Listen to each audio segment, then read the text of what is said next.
ખરીદી કૌભાંડમાં કોંગ્રેસના સરકાર પર આરોપ। વિરમગામમાં ડાંગર ખરીદીમાં કરોડોનો ભ્રષ્ટાચાર થયો છે તેવો કોંગ્રેસે સીધો આરોપ લગાવ્યો। આરોપી મંડલી સુફિયાન સાથે હાર્દિક પટેલનો એક ફોટો વાયરલ થયો છે।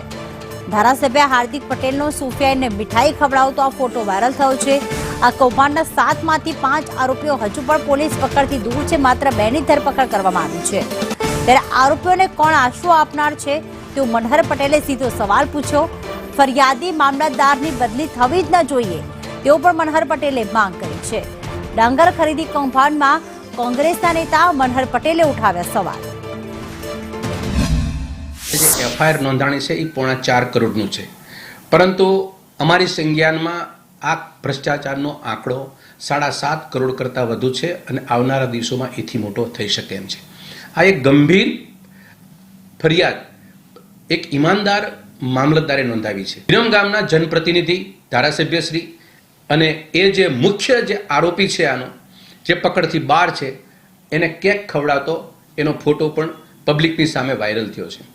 માન્ય ધારાસભ્યના મત વિસ્તારની અંદર અવડો મોટો ભ્રષ્ટાચાર થાય, 1 વર્ષ સુધી આ ભ્રષ્ટાચારની વાતો વિરમગામમાં થાય, સરકાર એની સંજ્ઞાન લે છે, ફરિયાદ કરે છે, જનપ્રતિનિધિની જવાબદારી શું આવે?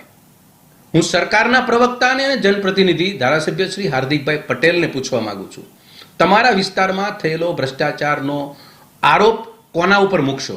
સરકાર ઉપર મૂકશો? લોકલ પરિસ્થિતિ ઉપર મૂકશો? કે ખુદની જવાબદારી કેટલી છે એ ફિક્સ કેટલી થઈ છે